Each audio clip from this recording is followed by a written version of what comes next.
Kitchen. आज आपण साबुदाणा खिचडी बनवणार आहोत। त्यासाठी लागणारं साहित्य आहे बघा। मी साबुदाणा रात्री भिजत घातले होते, बघा छान फुगलेले आहेत कसे। इथे मी 2 बटाटे घेतलेले आहेत, बटाटे स्वच्छ धुवून मग चिरून घेतलेले आहेत। इथे 5 मिरच्या घेतलेल्या मी मीडियम साईजच्या, बारीक चिरून घेतलेले आहेत। चवीनुसार मीठ, इथे बारीक शेंगदाण्याचं कूट आहे भाजून केलेलं, आणि हे मोठं शेंगदाण्याचं कूट आहे भाजून केलेलं। आता आपण काय करणार, खिचडी बनवणार आहोत। इथे मी कढईमध्ये तेल घातलेलं आहे, तेल गरम झालेलं आहे बघा। आपण आता याच्यामध्ये अगोदर मिरची घालून घेऊया। मिरची भाजूला आपण बटाटा घालू।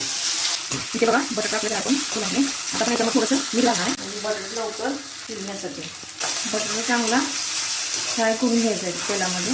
इकडे आता बटाटा भाजतो तोपर्यंत आपण काय करूया, या शाबूमध्ये आपण काय करूया, कुट्टे घालून घेऊया। मोठं बारीक कुट आहे, हे मोठं कुट आहे, आणि याच्यावरचं आपण अजून काय करणार आहे, मीठ घालणार आहे। मगाशी पण आपण बटाट्यामध्ये मीठ घातलेलं आहे, आता याच्यामध्ये थोडं कमी घालायचं मीठ। बटाटा बघूया आपण इकडे भाजलाय कसा, बटाटा कसा कट होते हा, मग छान भाजलाय बटाटा। आता आपण शाबू घालूया। आता आपण याच्यामध्ये काय करूया, शाबू घालून घेऊया। गॅस बारीक ठेवलेला आहे मी, आता याच्यावर आपण परतून घेऊया शाबू। गॅस आता फास्ट करूया। इथे बघा 4 ते 5 मिनिटं शाबू चांगले परतून घ्यायचे। शाबू चांगले परतले की खिचडी कशी चवीला होते। इथे बघा 4 ते 5 मिनिटं शाबू छान परतून घेतलेले। आता आपली खिचडी खाण्यासाठी तयार आहे। तर आपण आता खिचडी खायला घेणार आहोत। गॅस बंद करूया।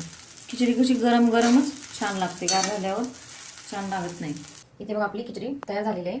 मी पापड अगोदरच तळून घेतले होते खिचडी बनवायच्या अगोदर, आणि त्याच तेलामध्ये परत मी खिचडी बनवून घेतली आहे। तुम्ही अशा पद्धतीने खिचडी नक्की बनवून बघा, आणि कमेंटमध्ये सांगा की कशी झाली ते। आणि आमच्या चॅनलला लाईक करा, शेअर करा आणि सबस्क्राईब करा। धन्यवाद।